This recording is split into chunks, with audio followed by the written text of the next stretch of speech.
everybody. Welcome to the Adult Babies Podcast, episode 102. I am 102. B. Yeah, 102. I am B.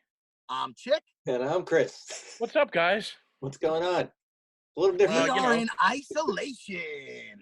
We're in isolation. We're talking to each other over a program called Zoom. Exactly. Is A program called Zoom. And we're doing it because me and B are neurotics and don't want to be near Chris. Correct. I'm like a walking germ right now. But you are more neurotic than I am. I am. I definitely. I don't like how you bunch me in there because I wanted to have you guys here tonight. I need interaction. I don't know if I agree with that totally, B. You know? But you are definitely less neurotic than me. Yeah, I'm less neurotic than you. I definitely take the cake in the nerves in this bunch. So what have you guys been doing to stay away from this virus?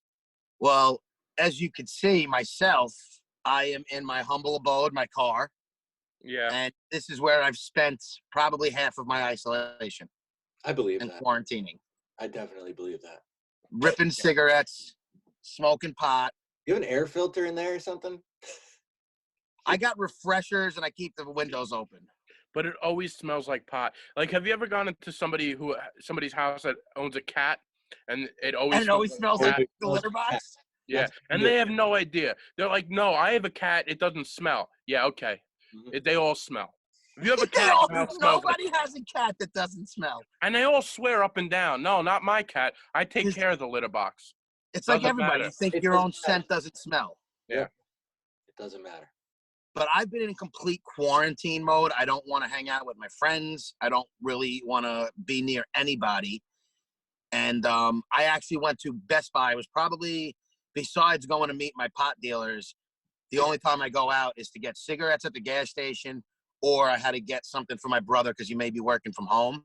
So I went to Best Buy, and Best Buy is nuts right now. I feel like Best Buy is where you're definitely going to get it. Yeah, I was surprised that you were at Best Buy. Well, here's the thing.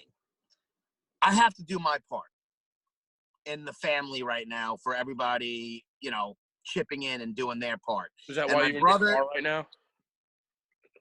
Well, quarantine yourself? I'm quarantining myself. At night, I come to the car. This is my humble abode. Well, you were doing that before the virus, though. Hey, I've Lysoled everything in this car. I feel very safe in my car. All right. But when I went to Best Buy, I had to go get an adapter for my brother's computer so he could work from home. And I went to the store and I was about to walk in and they stop you. There's a little bit of a line out there. And what they do is the sales associates come out and they make sure that they have in stock what you want. If you don't, they send you away. They don't want browsing. They don't want browsing. They don't want anybody going in there looking for shit. It's know what you need. If they have it, you're allowed to come in. It was like one at a time, and the sales associate takes you in, shows you where the stuff is, and then gets it for you, brings you to the register, and then you're out. You're on your way. Wow, one at a time at Best Buy. I don't know if it was one at a time or as the sales associates are free. So basically, associate will take you into the store to get what you want, and you need to know what you want before you go in, or else they won't let you in. Because Best Buy is not a place where people are like, I need to get to Best Buy today. It's one of the places that I would think should be shut down. It's not a necessity. I agree. The only reason why, if like Amazon doesn't have something or can't get it to me in 2 days. And I agree with Chris on that, but with the homeschooling, I've realized like a couple was there and I was bullshitting with them online. They were there getting Were you 6 feet away? What? Were you 6 feet away? Yeah, we were away. I wasn't near anybody. How's that homeschooling? Screaming to each other. Yeah, how do you get to know somebody 6 feet away? But they were getting stuff too so they could have their computers adaptable for homeschooling, basically. All right. Like USB cables and adapters and laptops and shit that people need. So I would honestly say after going there, I realized that that's something that with everybody home, they kind of need some of the shit at Best Buy. Did you tell the parents of the homeschool kid that their kid's gonna grow up to be a wacko? No, not yet. I'll tell you one thing, by the look of these two, they definitely are. Of course. Well, this is I mean, not elective homeschooling. Is that different? Oh yeah, yeah. Is it? Are they? I guess everybody's homeschooling these days. Yeah. It's not the old Everybody is. school. But you know what the thing is scary about the homeschooling is most of the people I know who have to now teach their kids aren't capable. But they're not. I don't think they're teaching their kids. I think the school is still teaching the Yeah, kids, but through the laptop, right? It's still the curriculum. It's still the curriculum, but you have to have people who don't know how to teach the curriculum now teaching it to them. Oh, okay. For like my kindergarten, my nephew, it's okay Right. because it's basic addition. So, But- my brother, they have his high school is posting assignments, kind of like an online college class. Like, hey, here's this assignment. It's due tomorrow at midnight, type of thing. And Yeah. college kids have trouble doing that. You think a kid in elementary school or the high school is No. going to be killing it? No, I don't. That's my thing. So like parents are just like, oh, I don't know. It's.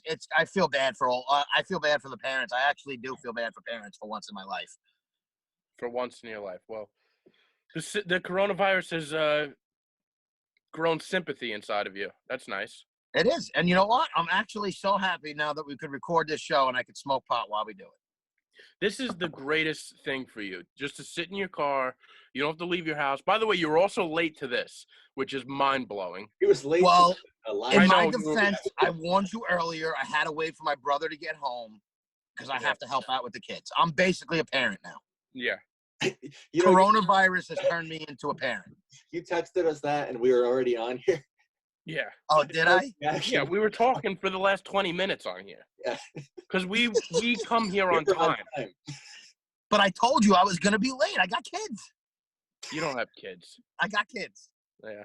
Well, I feel bad for those kids. For anybody who also What's is it like listening, being a dad? Yeah, you feel. You feel I bad feel for- good. It's rewarding. Is Seeing it them- rewarding?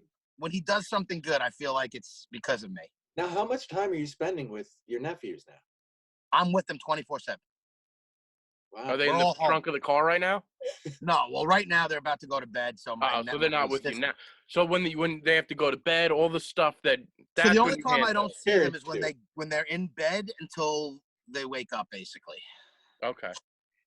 Now, are you feeding them and taking care of? I can't take most of the credit. Right. My sister-in-law is doing majority of the teaching. I basically have them on recess. I help out. So you're a like little the bit old man with a whistle.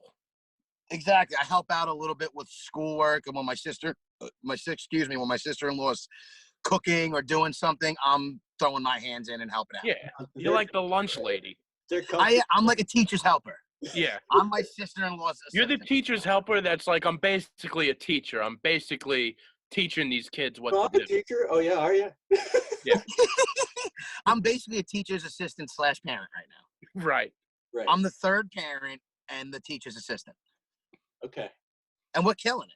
We're doing good. Yeah, over no, here. I'm sure. The Chickalos are holding their own. We're hanging in there. Everybody in the family's good. Everybody's safe. Right now, everybody's safe. We're a little split up because my brother and my parents are in Florida, and then the rest of Your us parents. Your When parents. did they go to Florida? So here, man, my parents went to Florida. Okay, so they were in Florida all of January. They came home for a week, went back to Florida for a month in the month of February. Do they live in Florida, but they just come home to check on you? They basically live in Florida from January to the end of March now. We have to make sure the house is secure. Yeah, let's go home and check on Chick. Dude, I've been doing household chores. I'm becoming an adult 15-year-old. in this last month. I could see that. I'm finally hitting my adulthood, Yeah. and I love it.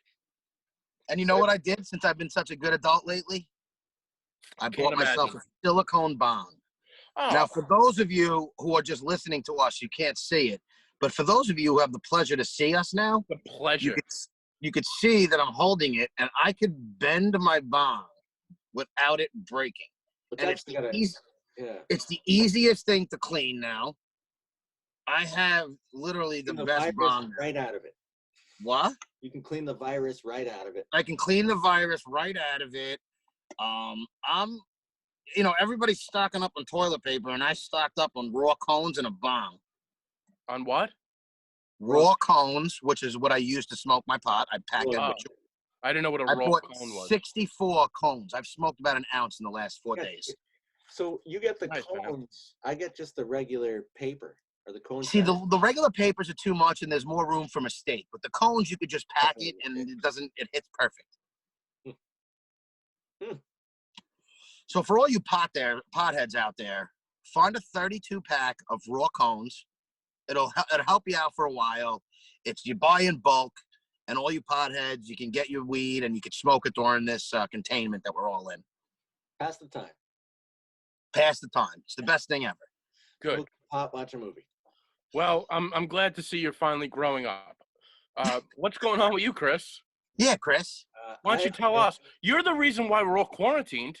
Yeah, let's get into this now. I don't know if the reason Chick is quarantined. Chick's been true. quarantining since the summer. He has. I've been quarantining forever, but Chris is so anti-quarantining. I'm not anti-quarantining. Let me explain. Well, you're a little younger and more spry than us.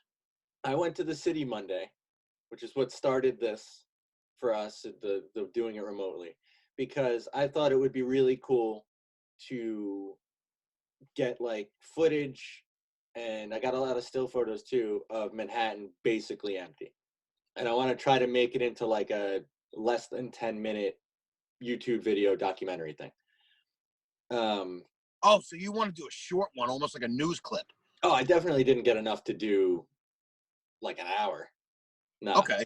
No, I'm going to cut it into 10 minutes. I have a couple people who agreed to do interviews with me. And then I want to release it on YouTube, hopefully by the end of the month. And okay. Yeah, just So how was it in the city, though? Did you feel nervous at all? Man, it was creepy. Were you nervous? I wasn't nervous. I mean, like, were you touching anything and everything? Not like going out of your way, but like. I actually have a substantial amount of Purell left, so I brought it with me. And okay.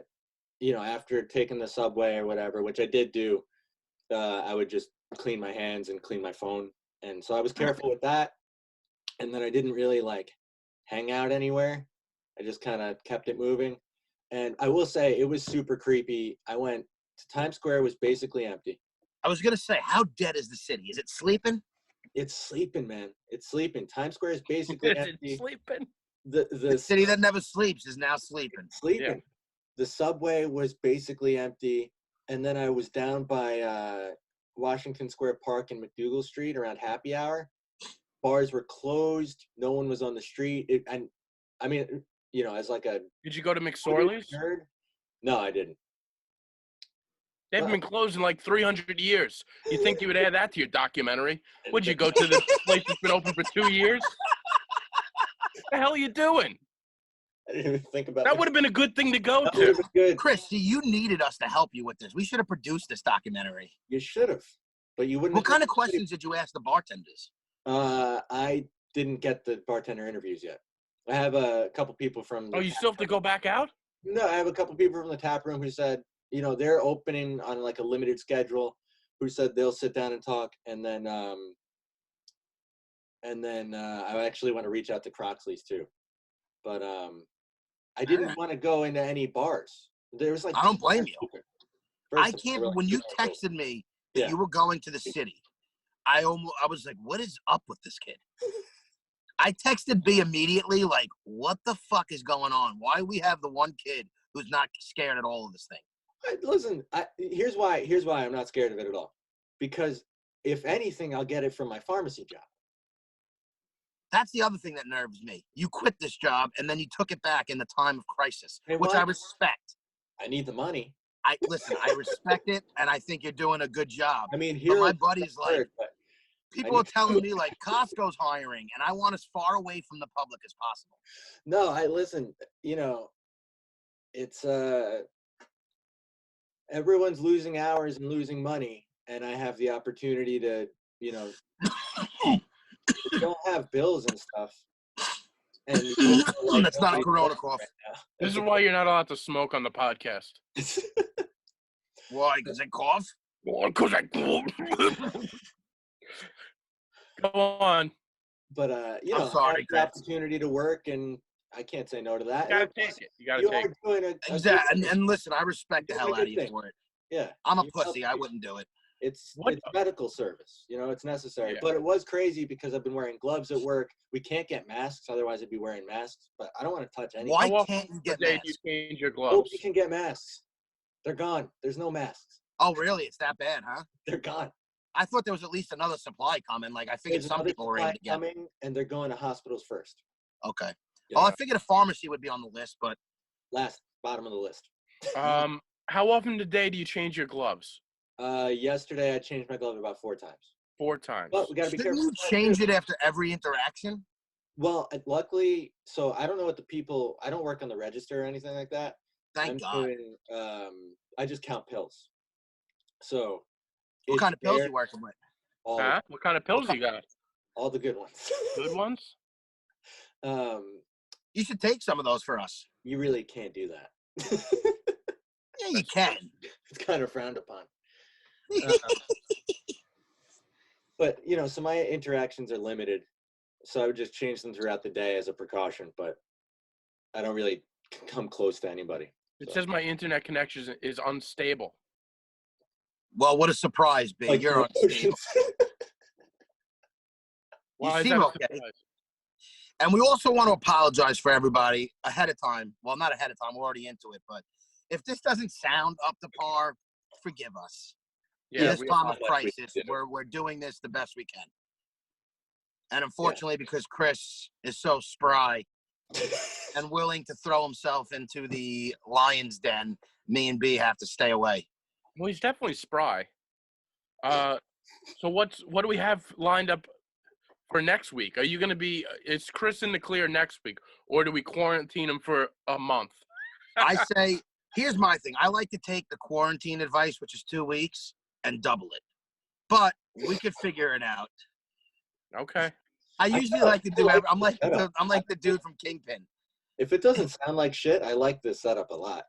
I like it too, but I know it's not going to sound good. Yeah. It's definitely not going to sound as good as we would like And for the. it's hard to have a conversation through the internet here. I need people in front of me. You don't feel the cues as much. There's no vibes. No. Yeah, it's a totally different vibe. Is right, because when you're together, it's It's easier to converse. Yeah. Is that like a flow? Yeah, it's an easier flow, and you feel like it's, I don't know, it's more of a show that we're doing as opposed to, like, right now I feel like we're having a meeting about the show.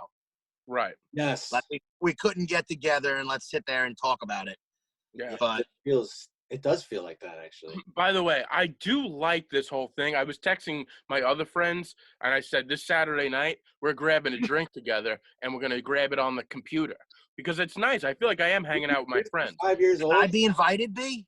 Yeah, you can. We're gonna Actually, grab it on the computer. But now I can hang out with you without having to go to the bar. that's true. That's true. I like that. This is gold for me. It is. But you know what? I'd like to talk to my friends about you, you know? So I don't know if you could be involved. You're not You going to can believe talk this about kid me. I podcast with. This guy, Chick. He's like, what's it like working with Chick? Well, he's almost a parent now, so it's tough. He's got He's a lot tough. of responsibility. I'm almost growing out of the adult babies. That would be fantastic. I welcome that. Adults now, or Yeah, Just the adults. just the adults. Have you thought about actually getting a job in this time, or you just staying away, Chick? No, I'm trying to get a job still, but no, I'm not even. But he's not taking interviews. Right. They come to me. They No, have to come to me, and they're in a mask. I'm looking for jobs, but like previous to everything getting really crazy, like a week or two ago, I was getting calls back and now I'm getting nothing. Like people aren't even sure if they're going to be working, let alone hiring new people. Nobody can hire right now. Right. Yeah, and that's the problem. So like I'm hearing a lot of people stressed because they might have to stay home from work and they're worried about their jobs. and this and It's that. not that bad. It's not that But bad. no, my beef with that is there's people like me who are never going to be able to get a job anytime soon. And yeah, you're worried about staying home from your job. What about me? I What got about nothing. I'm just saying. What about It's the affect- What are you people who saying? get a job I'm trying to before follow. that? It's affecting everybody. Even the guys Nobody's that got it worse than others. Yeah, We're that's all in this shit together. isn't that the case with life in general? Yes, but like I see people who think it's like, oh, it's worse for me than it is for this person Yeah, and that. Those people are You have stupid. to learn to stick in your own lane. You're always looking at other people. Who cares? Yeah, you know. It doesn't matter. Everybody has their own struggle. We have a struggle. We have a podcast partner that goes out into a pandemic. You know what I've been wanting to ask you, Chris? We have you. We have me. Yeah, that's We're what I'm saying. all Like when you messed in our own way. Yeah, no, this is right. Doesn't This is matter. true. But like Chris, when you made that decision, did you think about B and his immune system at all? Did I you think about absolutely me, did. Chris? I absolutely did. That's why We did. I suggested Zoom. Can I We tell did. you how happy we were that you suggested it? Because me and B were both too much of pussies to tell you that we wanted to do a Zoom. Listen, I don't want to. It would be irresponsible to go out and do that and then be near anyone who's at risk, which is not what I'm trying to do. You know? Can I tell you how relieving that is? Tell us. Yeah. It's relieving. Good. I thought That's Chris okay. was almost trying to kill me. I know, but see, this is the thing with you. You take things from here and you bring it all the way to here. It's like there's no in between with you. There really isn't. There isn't. It's all or nothing. Be trying to kill. Nutty. Like I agree. It's like we should all be and we all said told Chris like you're insane for doing that. But you right away jump from he's gonna kill us. Is this kid trying to kill us? To like we'll be okay. And Chris is right. Chris was the first one that came with the idea of let's Zoom and figure this out. And I'm telling you, it was one of the best days of my life. I know. Well, this is already the best day of your life because now I'm worried that we're not going to be able to get him off the Zoom. No, we're gonna have forever. Like he's not going to be. This He loves changes this. everything for him. Once I realized I could hang out with people remotely, Yeah. why ever leave? He's gonna. You know what set I up hate like a about this? podcasting studio in his car. He's gonna have lights. Oh yeah. I'm gonna have a backdrop so it looks like I'm in like a city outline. I'll tell you what's bothering me. Your glasses. The odometer is shining off of your glasses, so I see the your whole. Wait, I could fix that. I think. No, you don't have to fix it. It's not bothering me that much. Hey, I didn't notice it at all. Every time I talk, I see his green light, his things light up. Oh, now they're gone. Oh, you could see them in there. There I they can are. see it. Oh, I do see it. Oh, Yeah. All right. what is here? So this is the infamous spot that I talk about. This is where I do most of my hanging out. This is where you fell asleep. Yep, this is where I fall asleep. This is my stuff. Here I am, baby. And then here's my view. Wow, what a view! All right. When we stick Neighborhood together, watch, right? baby. A view. We're I'm like mostly neighborhood audio watching. format. Remember, What?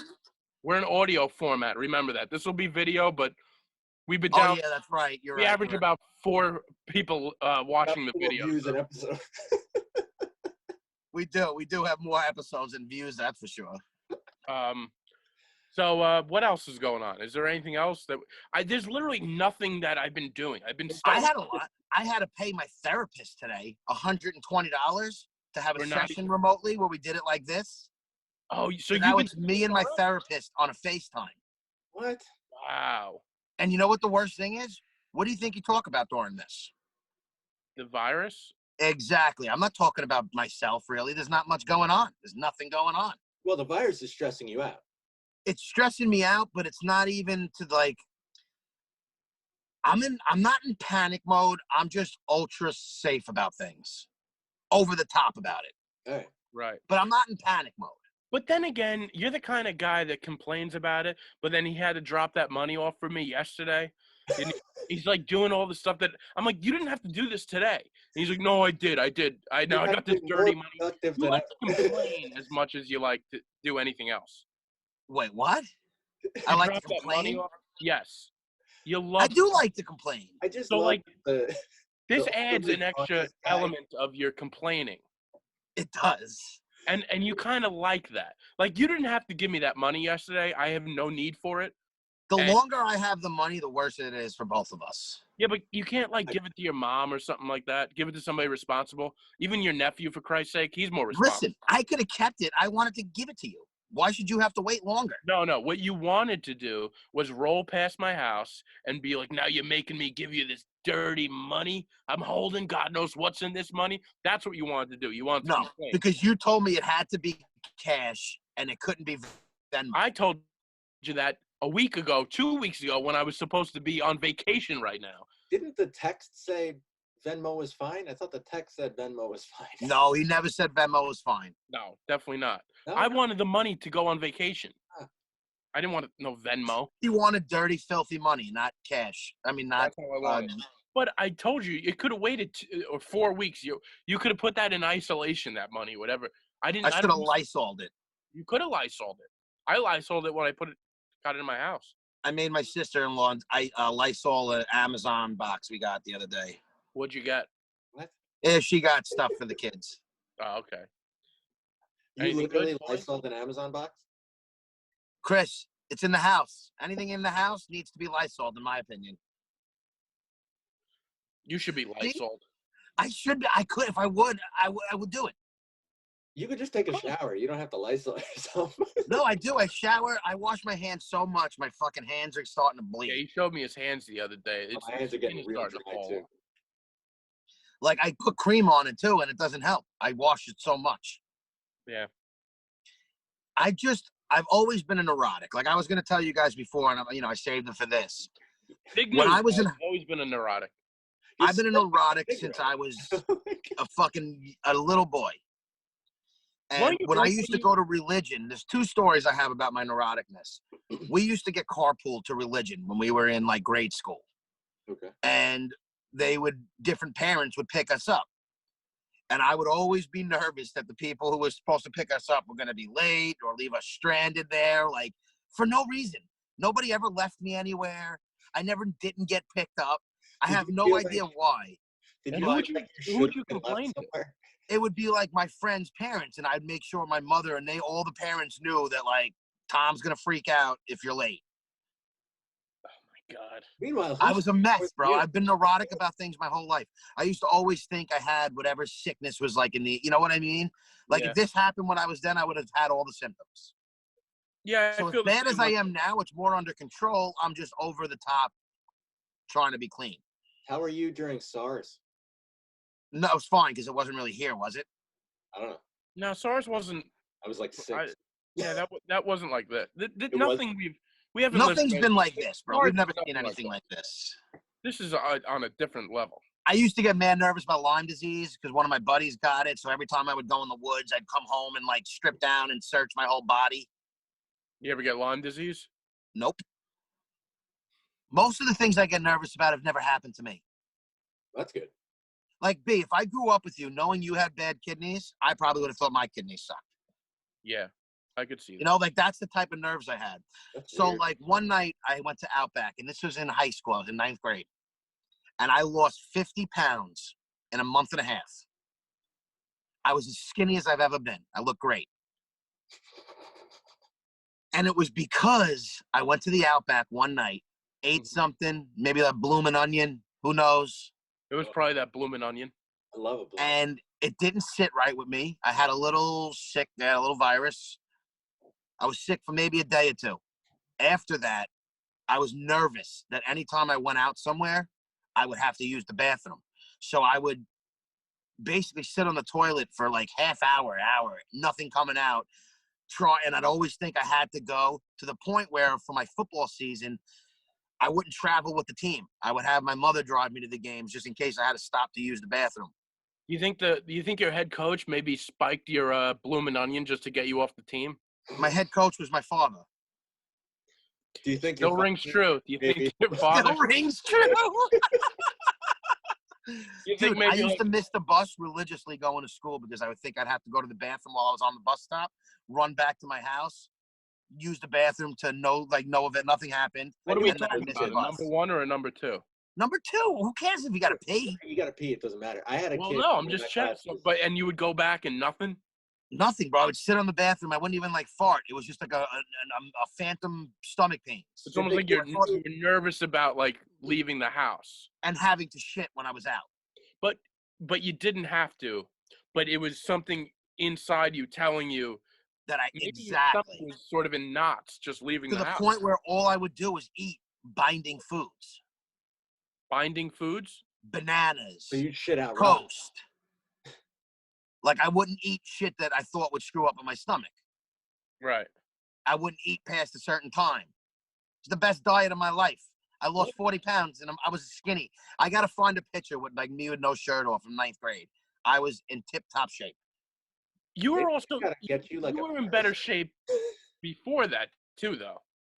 I wasn't in as bad a shape, but I was always a little round mound. Like I was a When little did you pudgy kid. Yeah, but I remember young you. Like I think I even had pictures somewhere. Yeah, where I that's found- 9th grade chick who was deathly afraid that he was going to shit his pants all the time, even though he didn't.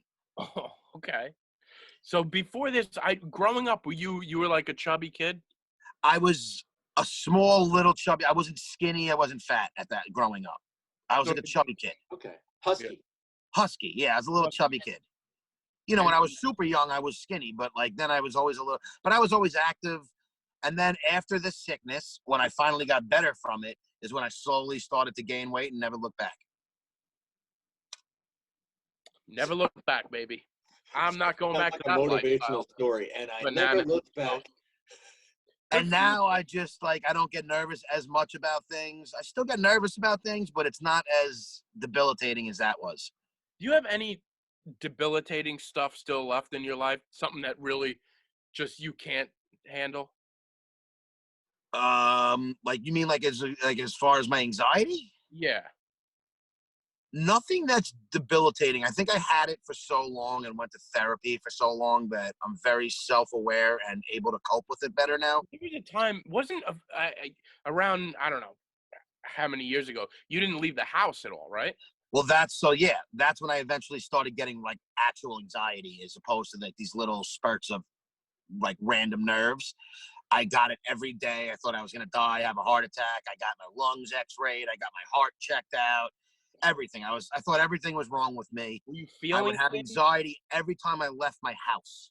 Now, Chris, did you know this about him? I did not know that. Yeah, there was a time, because I remember hearing about it, and, you hear it like third party, like, yeah, chick, he's all messed up. He hasn't left his house in like a year. And Well, for those who don't know, I could get into it. We got nothing else to talk about. yeah, I would like to know more about that. So it all started one night with a friend of ours, downtown Ian. I'll Downtown. never forget. We went out, we smoked pot. This is when I was 20 years old.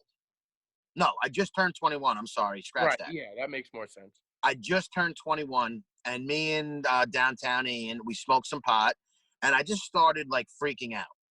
And I'll never forget it to this day because he asked me if I wanted a cigarette or something, and I was like, I don't feel that good. I'm going to pass. Like, I'm going to go home. Can I interrupt 1 second? Sure. I just want to say I've had kind of panic attacks in front of downtown Ian, and there is nobody better to be around than Ian if you're feeling a little wonky. I don't know if you had the same experience. I wasn't in full-blown that you attack were- yet, and I didn't know anything of it at the time, so Okay. he wasn't really around for that. I'm I getting was to that.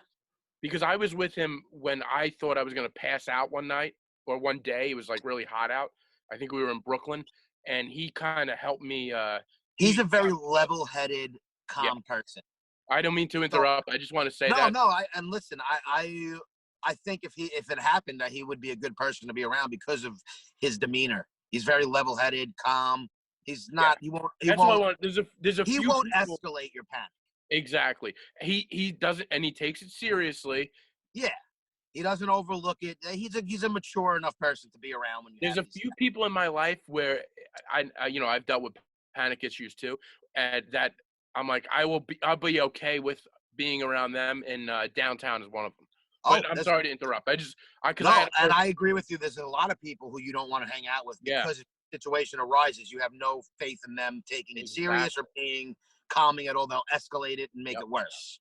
I have like maybe 4 of those people that I could think of. We have a pretty good group, I think. As far we hang out with a lot of the same people. Like we're pretty lucky with the friends we have. Definitely. In that regard. By the way, wouldn't trust anybody in this group here, but that's I should be number one. No, I'm just kidding. Go on. But I didn't mean to. I will tell you. So I'm going to get into the whole story of why I Please. am the way I am. So I'm 21 now, and this happens that night. So I get home that night, and I'm sitting in my room, and I am just slowly snowballing this effect in my mind that, like, I can't breathe, something's wrong with my chest. You know, I've always had these nervous issues before, but they've never been like this renowned where my blood pressure was like, I was starting to actually physically feel like I was fucking having a heart attack.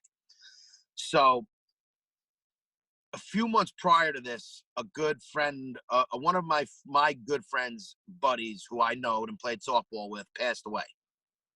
Okay. And he died from, I mean, he was messing around with some drugs and stuff, and he died in his sleep or playing I think he was playing a game, and the game, like, they found him in the middle of the game. Oh, God. So I never forget, like, just thinking about it that night. Like, what happens if this is going to happen to me? You know, I just smoked pot, you know, even though I'm not doing any serious drugs, because I wasn't, and I was just getting nervous. So I'll never forget it. I went up to my parents' room. I woke them up. Like, my dad had a blood pressure thing. They took my blood pressure, and it was, like, through the fucking roof. So after, like, a couple hours, my parents were like, you know, this is probably just anxiety. And this is literally the first time this has ever happened to me. So I had no idea what it was. You told them that you were smoking pot? Yeah, they knew. My They had parents have known I've smoked pot since I got suspended in school in 10th grade. So I wind up having, like, 2 hours of, like, them talking me off the ledge and calming me down. So I finally go to sleep. Now, this is where my personality takes something and the domino effect starts. I can't let that happen and wake up the next day and everything's fine. Right. So you wake up, and at first, before your mind clicks in, you feel fine. I had jury duty. This is why, for whatever reason, I remember. What? The next day? The next day, I had jury duty. That doesn't This help. is the only reason why I vividly remember when my anxiety started, how it started, and why it escalated. So, you know, jury duty, you have to go, or you get in trouble. Yeah. And I'm young. I'm 21, so I'm not playing around with this shit. By the way, you So know I'm when like, you have a job, you have to go to, or you'll get in trouble. You don't seem to follow those rules. no, I do, but I'm more Different likely, like, fuck it. If my boss wants to fire me, fuck it, I'll find another Right. job. But jury duty, it's like, oh, if you don't go, you can get in trouble. I'm young. I don't know any better. Different kind of trouble too. But you also don't, I didn't know you could call in sick or try and get it. Like, I was young, man. I didn't know anything. So I'm on my way to jury duty, and now I'm starting to feel the panic. Like, I feel the anxiety coming on, and I'm like, what the fuck is going on? Never had this before. Again, I keep on reiterating that because now I know what it is and I could react. When you first have it, it's the scariest shit in the world. Yeah. So now I get to jury duty, and we have to sit and wait. And, like, you can't leave. You can't talk. People, they're announcing numbers. You're, like, almost in a meeting, you know, like you're in an enclosed situation. So I remember I just got up and I went up to one of the desks that people were there, and, like, people who worked there. And I was like, I told them the whole situation. I wasn't lying. I said, I don't feel like I'm going to have a heart attack. And the lady was nice enough, and they gave me a postponement. On the way home, I started freaking out even more. And from that day on, I 24/7 for about, I'd say, a solid year, I felt like I was going to have a heart attack or die almost every day. Wow. Like, every day. And to the point where I stopped going to school. Like, I couldn't even, I was lucky that it was in the summer, so school had just ended. But right. I withdrew from my classes in the fall semester. I basically quit my job. Well, the job that I was having, What were you doing at that point? This is when I was working at the gambling place. Oh, okay. I basically left this place for a year or two. For about a year or two of my life, everything that I had to do stopped. Just went on. Everything. It just went on pause, basically, because every time I tried to leave my house, I would have a fucking panic attack. Every time The coronavirus pandemic is like an old hat for you. You've been through it. I've been here before. Memories. And it's crazy. Dude, my friends would call me and try and get me to go places. One of my best friends was like, dude, let's just go to Best Buy, get out of the house. I went to Best Buy, had a full-blown panic attack in Best Buy. I was like, dude, I got to go. And this is down the block from my house. You know, it's on Hempstead Turnpike. It's not Yeah, far. right there. Then I had, my buddies were like, dude, it's getting ridiculous. Like, you got to come to a Met game. So 3 of my friends were like, doesn't matter what you say, we're taking you to a Met game. And they are actually Big T, who was on our show. My Love good Big friend T. JB, who's a listener. What's JB, up? love JB. And then my other buddy Dervin, my other buddy Chris, and we were all in the car going to the Met game, right? I haven't seen Dervin in a while. How's he doing? He's Never. a good guy. He's doing well, man. You know, I'm sure he's hurting right now with hockey being canceled. You know, he plays and does all that shit, but Sorry, I keep interrupting. no, listen, I don't mind interruptions, unlike you. Look at him. I couldn't even get a smile out of this kid. But I was checking my phone. I didn't even so hear I'm on my way to a Met game. I'm driving because now with this anxiety, I'm the one who wants to drive. I don't trust By the way, anybody. you quit smoking at this point too. Oh, that's right. The night it happened, I forgot to mention that. I was smoking pot every day like I am now, from when I was 14 to 21. And you I quit stopped smoking. that night. I quit cigarettes and pot. Didn't smoke pot for 5 years. Yeah. What? From 5? 21 to 26 years old, I never smoked any pot. Yes. Wow. I quit literally cold turkey because of What one was in anxiety the attack. pot, man? Dude, and cigarettes. I didn't smoke. The Jesus. cigarettes I started back like a year later after I was convinced my lungs were back to normal, like they weren't really bad. So I started smoking again. Yeah. But They when rehealed. what? They rehealed. Well, I went and got so many tests because of the anxiety. They had to, for me to realize that it was anxiety, I had to rule out all of the physical. You had to be sure that you were okay. Yes, I had to make sure my heart was okay, my lungs were okay, you know, my brain, everything. I went on. I mean, I got to the point where my doctor even told me I will agree to this last test because he knew it was anxiety. He goes, I will agree to this last test if you agree that this is you won't even ask again for anything else. That You know you'll what admit it that. reminds me of? What? Remember Zeta Sultanfuss from My Girl? Yes. Remember in the beginning, all she does is just go because her dad is a mortician, and all she's obsessed with death. And Yes. all she does is just go to the doctor, and the doctor's like, "I'm sorry, Zeta, there's nothing wrong with you," and she leaves. And Exactly. her friend dies. Dude, that's But, what it yeah. is. Yeah, I had to see 2 doctors. I went to one doctor. I didn't like how he questioned me the first time. I felt like he wasn't thorough enough. Went to a different doctor, found a guy I liked a lot. I went What through did about he 4. say? Dude, I'm a young kid. He put me on Xanax right off the bat. Didn't Yeah. ask me any Oh, questions. that's good. I don't like that. It's not a good approach. Not I good wasn't approach. I wasn't happy with that.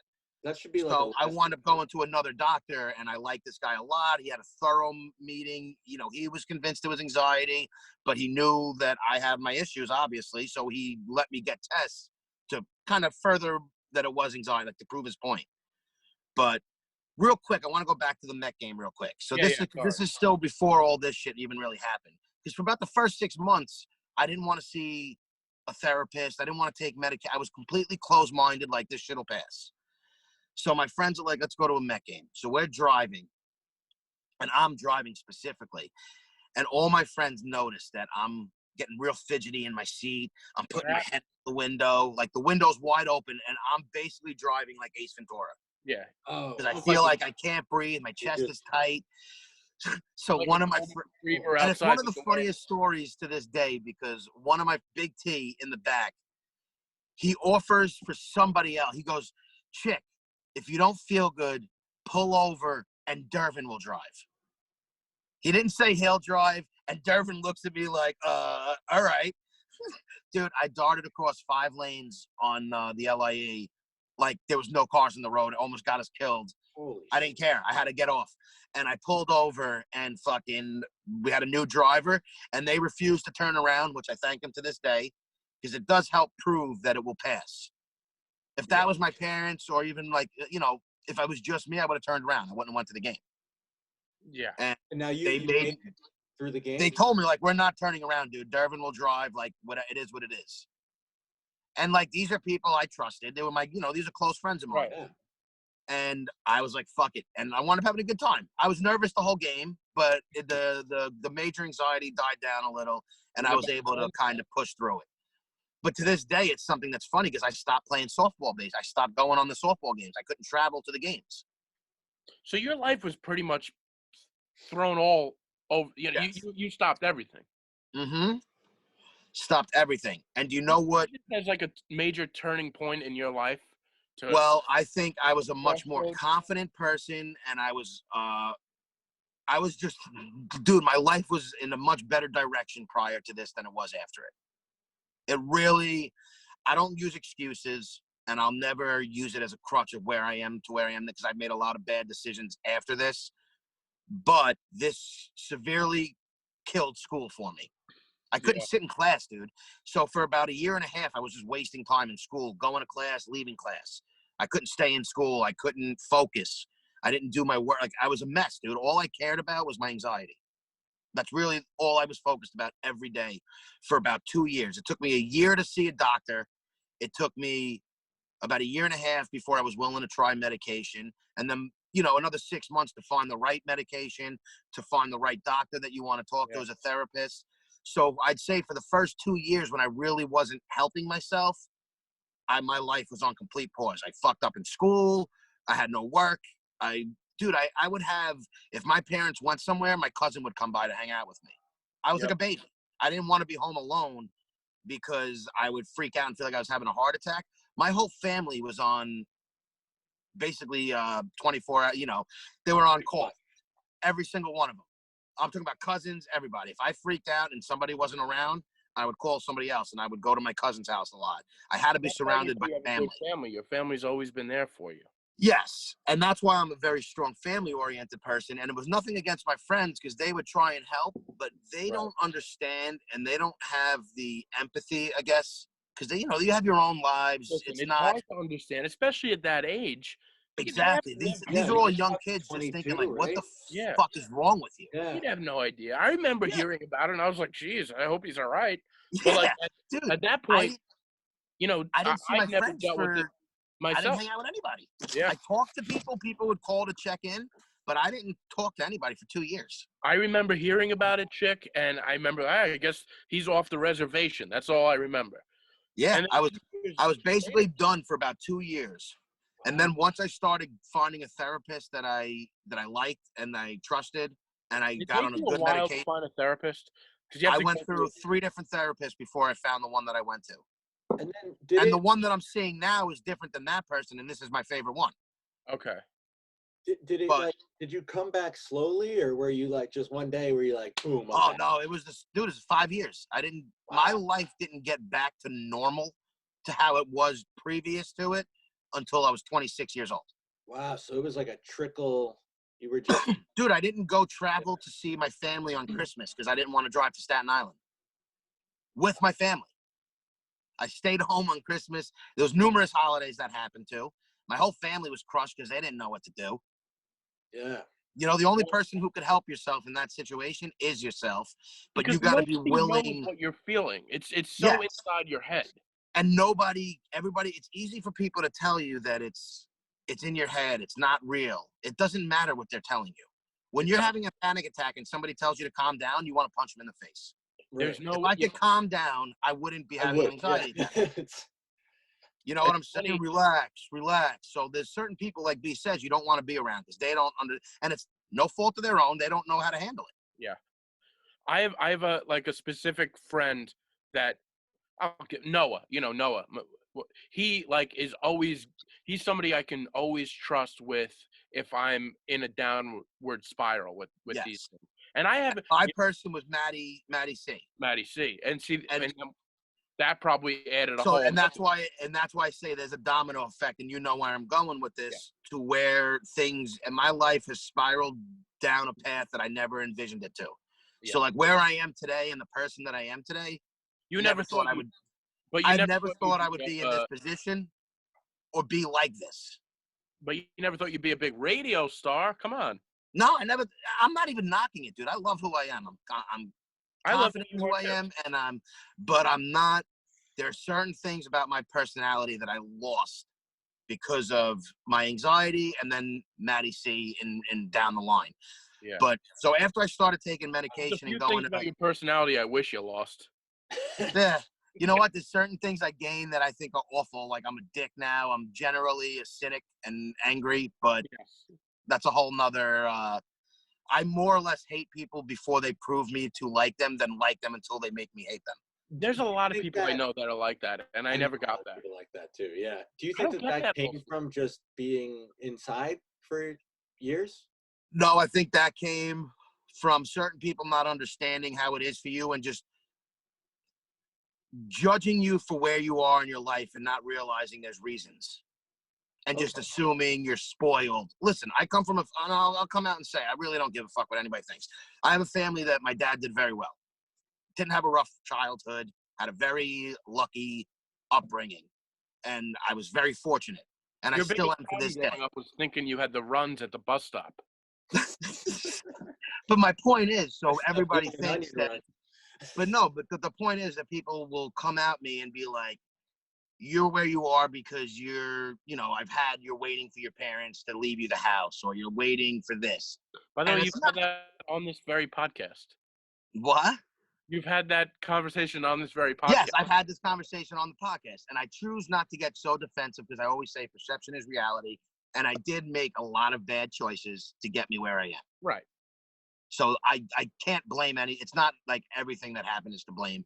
But after the anxiety, the main person that helped me, he was like my crutch, the one person that you could talk to with judgment free. And not that any of my other friends judge me. I have a great group of friends, but he got it more than most. And he gave me a type of support that I got from him that I didn't get from most other people. Right. So when he wound up, that Chris may not know this, at the end of my anxiety, when I finally was getting better, You about finally broke out of it. I finally broke out of it. I don't want to say like, oh, I started smoking pot, but the nerves were gone and I was able to do things without worrying that I was going You were to die. coming around. This is when I started seeing you again.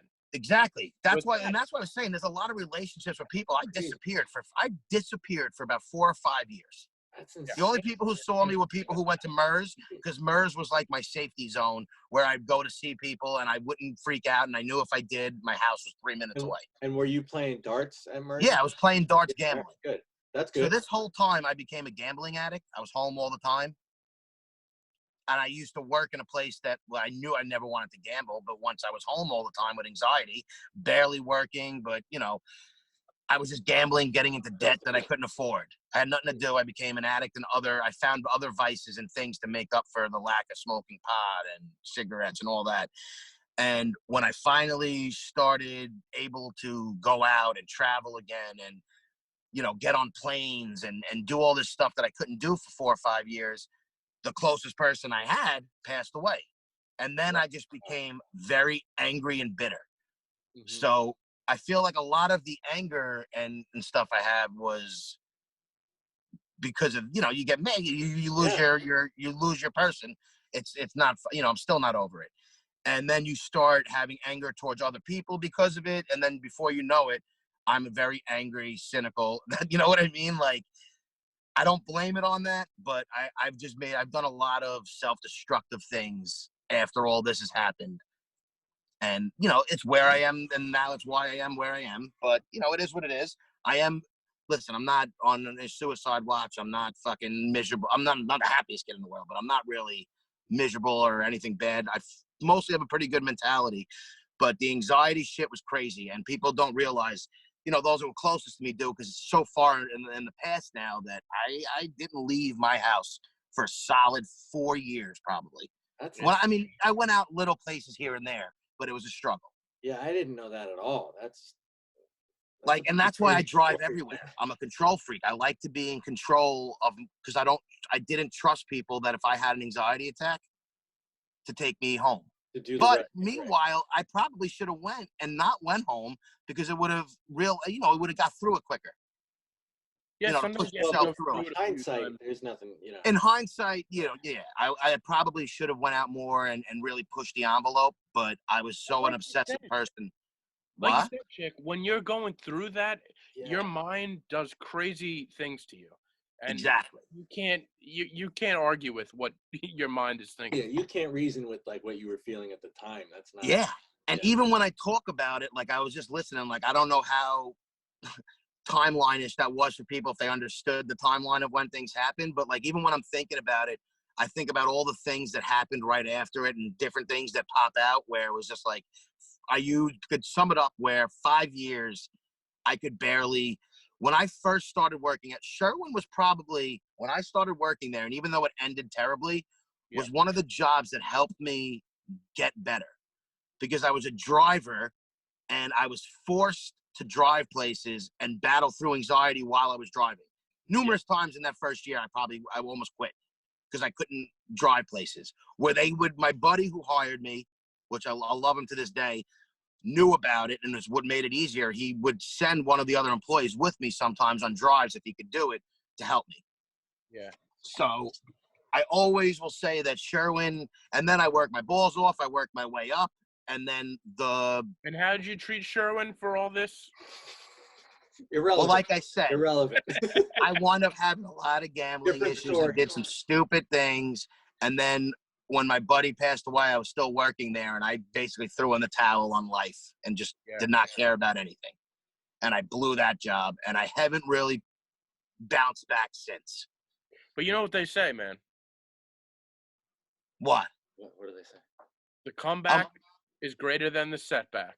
Hey, listen, I World never Cup gave up. situation.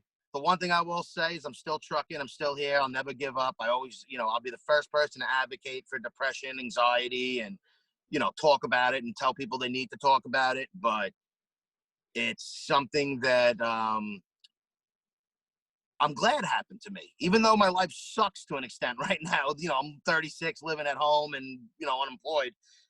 It Isn't could be a that lot weird, worse. though? No, and that's what I'm saying. I'm not that miserable. bad. I mean, you have a good life. You enjoy it Yeah. for the most And part. I'll be back, baby.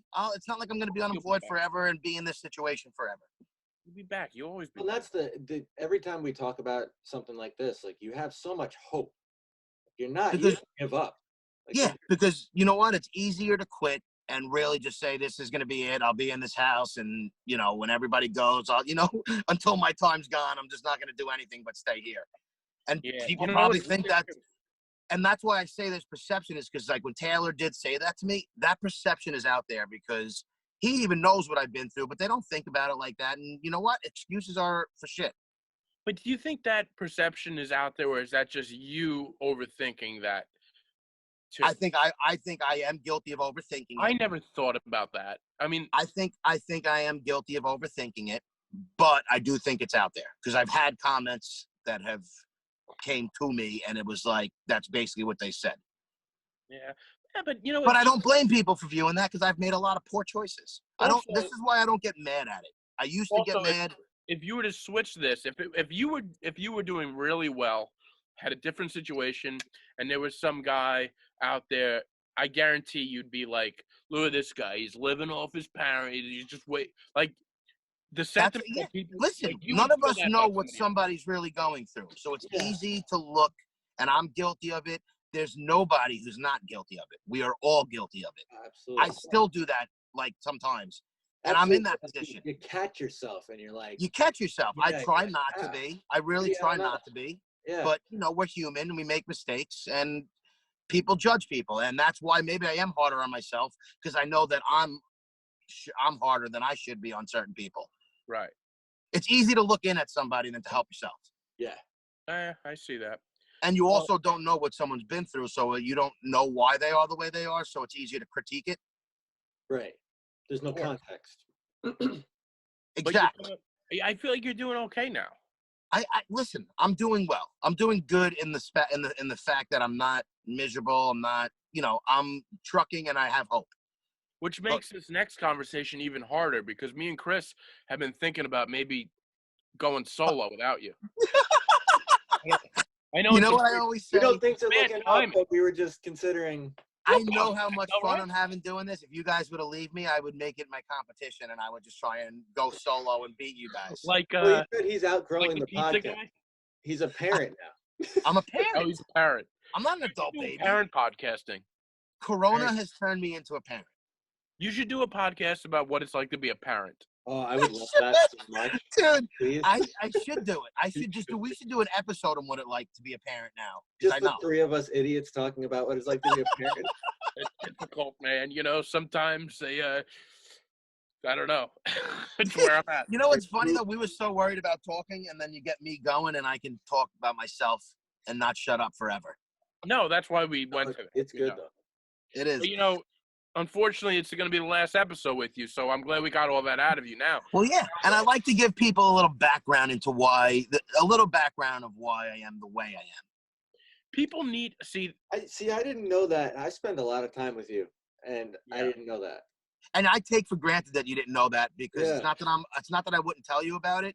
I assume everybody knows it. most people. yeah. A lot of people do. Because most people I hang around in the circle that I'm in know about it. I never kept it to myself.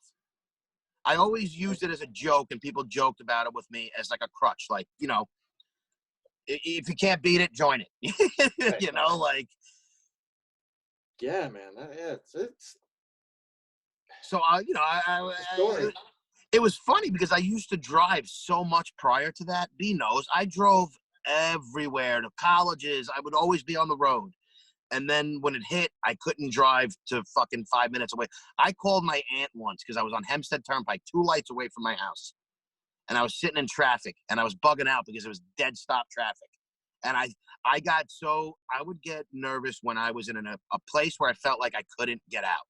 So if you're in traffic, Okay. when you're in traffic, I can't just get out of my car and leave. That's So I have to why wait I for this You can't light. go over either. I would What'd you have say, this Dave? red lights. I would lose my mind. I would do the same thing where I would start fidgeting, roll down the window. Yeah, Somebody have and that's why I didn't want to go to family parties because when we travel for a holiday, you got to sit in traffic for hours. Oh, yeah, So I you would tell can't my go to Staten parents, Island if I either. have an anxiety attack and we're stuck on the Belt Parkway going to fucking Staten Island, and I'm sitting in there for hours, like I can't physically go through that. So it was more about the traffic than It was about the traveling. It See, wasn't like But totally is it get about being stuck in just being I can't get out of this car? yeah, basically. Or what happens if I have a heart attack and I'm in traffic? How's the police going to get to me? These are the thoughts that go into somebody's head who's having anxiety and panic attacks. right. Completely irrational thoughts. You know, it's so weird. I with all this coronavirus going on, I've been doing nothing but doing like talking to people through the Skype and phone things. Through the Skype? First time I've done Zoom today, but I was on a podcast last night, a few nicks and bruises, and I was talking about my anxiety, and a big thing was the traffic and red lights and stopping and feeling like I couldn't get out. Do you want me to really spit some knowledge on you? Yes. So after years of therapy, and I think it's kind of why I am able to travel now, is because my therapist, after years of knowing me and my history and my family, it was one of those things that most people won't want to come out and talk about, but fuck it. Part of that anxiety of wanting to leave is it's all symbolism, right? So what is it when you're having issues leaving something? You're afraid of moving on, growing up, what your career or future may hold. So my anxiety started when I stayed home and went to SUNY Farmingdale for my first 2 years out of high school. I was about to go away and live with one of my friends at Dowling the next year. So I was going to be on my own. Yeah. I had all intentions of going away to Dowling out east. But not that, like, yeah, it's not far, but we were going to live out east. You were gonna go all the way to Islip? My point is just living on. I'm not saying it. This is my whole point, though. Just being out on your own and not, you're I nervous. get that. You Yeah. have self-doubt on whether you could, I be wonder if- successful, whatever. Beat yourself or Yeah, any- whatever the insecurities may be. And once you start realizing that, you could do these things, or that you're having some doubts instead of being this guy who thinks he's ready to take on the world when maybe, you got to get smacked in the face first. Like, I wonder if that was the same sort of thing with me, because I'm not saying it was your thing, but we found it out was that around that once I time where realized and started talking about that maybe I was scared of, what I was going to do with myself, that's why I was able to, your body almost physically stops you from being able to do anything because that's the anxiety. Right. Does that make sense? Yeah, it does make sense. absolutely.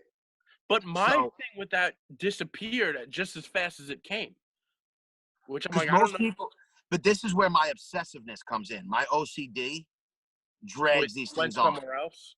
Where most people who get anxiety because after I started getting it, a lot of people I know would call me when they had issues. But these weren't neurotic people. Yeah, but they weren't neurotic people like me. So they were able to have an attack and move past it or push through it, and it really didn't show itself as much as mine did, or it wasn't debilitating. Right. You know, they would have it, but they would push through it. I obsess, and then it you know, Your there was obsession shows in a lot of ways. And this isn't even like in a bad way, but it is like the same brain mechanism, I feel like, when you obsess about like a Facebook post. yeah. Like, whatever it is that makes you keep going back to talking about that Facebook post, whatever that brain mechanism is, that's totally that anxiety that you have. Yes, bro, it's That's me. like I obsess about everything. When I do something, I'm all in. I smoke pot. I don't smoke a little bit. Whenever I smoke, I smoke a ton or I smoke nothing. Right, you're barbecued or nothing. Yeah. Yeah, I'm either smoking a pack of cigarettes a day or I'm not smoking. Okay. I'm not smoking too. And I've been like that, you know, when I cheer for my teams, I love my team or I don't watch it. Right. Like hockey, I don't watch. I don't half-ass anything. I'm either all in or I'm all out. And it's like that with every aspect of my life. So for me, when I started getting anxiety, it turned into me just like everything. I would obsess about everything. That's why I had the stomach issue. That's why, you know, my mind just takes on a life of its own. Yeah. We're all crazy in our own way, We're all and I've crazy. accepted it. And now that I'm much more self-aware of it, it's why my anxiety. So like I was talking to my therapist today, and he even said, he goes, "You seem very good with everything." And I was telling him how obsessive I am about cleaning. I was showing him my hands.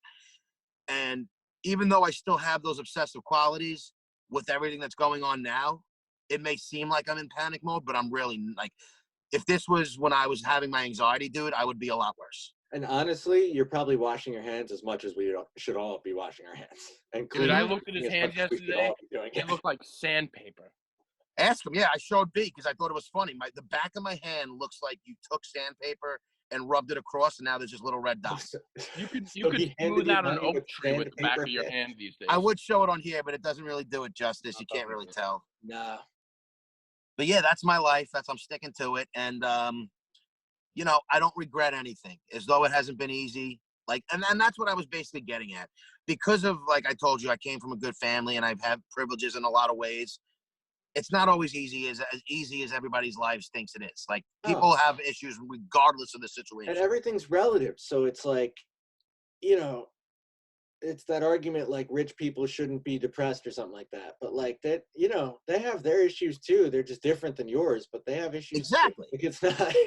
There are friends of mine who have had much harder upbringings than mine and are doing better. And But it's all relative. So it's exactly. But I don't ever look at it like, oh, they're better than me because they, you know, like you said, everybody has their own issues. I know plenty of people who came from nothing and worse situations who are doing great, and people who've had good lives. And, you know, it's everything is relative, like you said, and everybody has their own issues. Nobody's life is perfect. No, nobody. Even though Facebook tells you so, it's not. Fuck Facebook. Yeah. But that's how I am with everything, though. Like you said with posts. When I see something that bothers me, it's hard for me to let it go. And I'm working on that. No, but it's interesting because it's like the same mechanism that makes you like obsess over that. I found that very interesting. Yeah. When my buddy passed away, I hated everybody that I felt was against him. There's a lot of shit that I don't want to get into. It's not for radio, like personal stuff that was like, you pick sides. And everybody who I felt was against him, I've written off. To this day, I have not gotten over it. And I don't like people because of it. And I'm trying to get past it. Listen, I'm not perfect. I realize that this is one of the things I'm working on in therapy is getting rid of my anger towards it. I feel like I've never had closure with the situation. So there's a lot of anger and animosity towards a lot of individuals. And it's stuff that I'm trying to get past. And it's why I am, I think, as angry as I am. Makes sense. Hey, man, So it's good you're going for it, though. oh yeah, listen, like you said, I have hope, and without hope, what do you have? Exactly. Like, what's the point of really living? And I'm not trying to be like so No, you're philosophizer. 1000% right, though. What's the point of living if you're gonna throw in the towel? Exactly. That's right. Like, you know, if I'm gonna just sit here, you might as well fucking If throw you're in the not towel. always trying to do better, why are you here? Yeah, what's the purpose? So like, even though I'm backed up and I'm in a corner now and things are not going good, you still got to try. That's it, Yeah, buddy. right. Because like you said, you never know. This podcast could take off tomorrow. I could fucking win the lotto. You never know. Things You can never change. know. Yeah, or it could end. So either way, man. You just And like never- I always say, there's people who are in my situation who aren't going to therapy, who aren't trying to help themselves or better themselves, and they're just like, this is me, and that's it. Well, and like there's a lot of people, even if they are going to therapy, that aren't as like introspective, and who will be able to sit down and have a conversation about like, I don't handle this well, Yeah. and like be able to acknowledge the fact that they don't handle it well. That's Yeah, it. and everybody wants to come off like they're the best at everything. And I do come off like that sometimes, but a lot of times I'm joking and sarcastic. People who don't know me think I'm arrogant. I've been called arrogant, and I'm so far from it. But I am very opinionated, You and wear I know an it's arrogant mask. what? You wear an arrogant mask. Yes, I am a lot different when you really get to know me than I come off to be. Of course, but for somebody that doesn't know you, they would think you're arrogant. Yes, I agree. I But come off as a like, completely. is it a defense mechanism? What is it? It's probably a defense mechanism. I couldn't tell you. I mean, listen, I'm still learning about myself every day. We all But are. I am very self-aware of my flaws or things that are not necessarily appealing to people, like my need for a debate or willingness to argue. I'm working on it. It's a work in progress. All right. But part of that makes me who I am, and I don't want to lose all of it. No, I think stay who you are to a certain extent. Yeah, but you could always stay who you are and still you can stay who improve you are, but certain get- things. Yeah, just upgrade, Exactly. Let me upgrade you. Chick needs an upgrade. just like that. That's all it is. I need an update. Do you have any picks for us? I do. Are we at that point of the podcast, or I have Yeah, no long how long uh, I've been bullshitting for. This thing, I could talk honestly, about myself for hours. hold on? thing doesn't have a counter, so I think we're at like an hour and 20. All right, Yeah, I we think we started around 7:30, and it's about 8:40 now. I'm Yeah, I actually think doing so, too. another one soon, so All right, let's All right. wrap it up. why don't we? So my 3 picks. I'm gonna have to fuck with the video here for a second. That's People okay. will deal with it. The Yeah. first one I know is the stand-up from Bert Kreischer. Yes. Bernd Kreischer. Kreischer. Yeah. It's Tom called. Segura calls him. He has no idea. By the way, Chris, yesterday he texted me. He's like, this guy is so underrated. A guy with a Netflix Bert special is Kreischer? underrated. There's Well, few here's people what I more say he's famous than underrated. Bert Kreischer. But no, I still think he's underrated because I don't think he's a common name for people who. That might If be you're not into comedy, you don't know who he is. I'm Okay, sorry. but he's He hugely had a show on successful. Travel Channel for years, though. He drives a bus with his face on it. There's so many God's comics that are World Tour. Come underrated. on. But Bert either Kreischer- way, his new fucking comedy I special on discovered this new Netflix. comic no one's ever heard of. It's his It just- third fucking special too. Yeah, on but Netflix, you at understand why. You understand why it bothers me when people like this brand new comic showed up out of nowhere. I'm It's like, his third special. Well, it's I get called it. Hey. It's called Hey Big Boy. hey, big boy. Have you And never it's- seen The Machine? I saw all of his. He's one of my favorite comics. I Oh, just okay. felt like he wasn't big. What?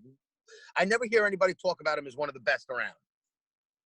And I think, in my personal, Still probably won't. He's a great storyteller. that's what I think he's in my type of comedy. He's one of my favorites. He's great. top 10. All right, yeah, I would say that. And Okay. for me personally, he's top 5. I Great love him. storyteller. He is. Yeah. And this new special is like 3 or 4 stories, and they're fucking hilarious. It's awesome. Yeah. Like, I couldn't help it but text B, and I almost wanted him to watch it with me because I wanted to hear his input on it. But he does this bit, like, right in the beginning about Starbucks, and it had me rolling. He did one about being a parent of his daughter when she gets her period. Dude, he's hilarious. And he does all his specials with no shirt, and he's fat, and I love it. It's awesome. And so he was just on The Fighter and the Kid this week. I don't know if you guys listened to that. Was he? Yeah, and it was really cool because they talked about like his process for picking which jokes would go first. Because Netflix, like the way it works apparently, is a lot of people tune out after 30 minutes. So he talked about having to reformulate his set to basically do his closer first. And then Really? Yeah, so I would listen to that Because interview all because chicks I talk thought it was about really cool. his opener, which was his closer. So But his closer, I thought, was better. yeah, well, Yeah, well, so but they that talk a lot Starbucks about the bit, dynamic. It's that Dude, definitely it what was basically one story from another to another. It wasn't a bunch of jokes. It was one story that was hilariously told. yeah. He started the whole special off though with a quick a two-hitter joke, and it was fucking hilarious. And then he got into the story. So he talks about that joke too. You guys got to listen to that. It was really cool because they got into like the industry talk for like What about the gender joke, the gender-neutral bathroom? he didn't give away the joke. He just talked Okay. about like the formulation of the joke. Okay. Yeah. I got to listen to it then. Definitely worth listening to. It was one of the better, even like of comics who I think are funnier. It was one of the better comic specials on Netflix I've seen. nice. All right. So Yeah. that was that one, Bert Kreischer. And the next one, B, I'm going to give you credit. I watched a movie that B told me to watch, Yes. and I thought it was surprisingly very good. I knew you would like it. It reminded me of that old school '90s sort of It did. Sundance, It was sort of like under the radar. it was like what's the fucking movie with where they get the beer for the Yeah. no, what's the fucking with Jonah Hill and they're going to get the beer with the cops. Superbad. Superbad. Yeah. Super bad. Oh, It reminded me of Superbad, but instead of a group of friends, it was a weirder dynamic between the two friends. But it's called Big Time Adolescence. It's with Pete Davidson. I hate Machine Gun Kelly, but he was excellent in it. He was great in it. It was just a very good movie. And I'm not. It's on Hulu. Like I said, I'm not a big Pete Davidson fan. I like him. I think he's super talented. But you could see like him acting. Like he'll do really well in just acting because he plays who he is very well. He's a better actor than I think he is a comedian, personally. He's a great comedian, but that special was a little off. I thought the special was decent, but I just think I think he's talented. I think he's like a writer, actor more than he is a comedic performer. I mean, is that, I don't know, but it's a great movie. It's basically about a high school kid who becomes friends with his sister's older ex-boyfriend, and they have like a weird relation. It's good. It's a very good movie. Hulu, Big Time Adolescence. The last one I'm going to recommend today, and I think it's great because of everything that's going on in the world today. I think social experiments are pretty funny. So this is called 100 Humans, Life's Questions I watched the Answered. first episode last night.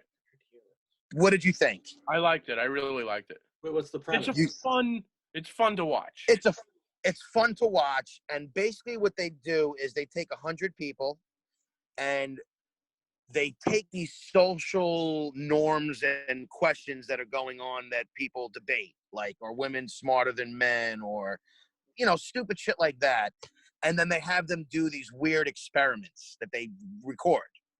Yes. Okay. And then they show the results, and they kind of judge if it's true or not. I thought it was good. And it's just very interesting. My favorite one is on episode 4. It's about how biased people are. And they do this shooting drill where they have different people come up with either a cell phone or a gun, and they have to basically shoot them or not shoot them. And it's if people will kill a minority as opposed to a white person. Wow. And if it's a subconscious thing, not necessarily racist, because I don't want to give it away. Just watch it. All right. But the results were great. Like it was and the whole show's like that, just different shit. It was interesting. definitely want to see that. And it's innocent, with all the shit that's going on. It's not depressing. It's like a lighthearted thing about social, norms and stuff. But I don't know. It was very good.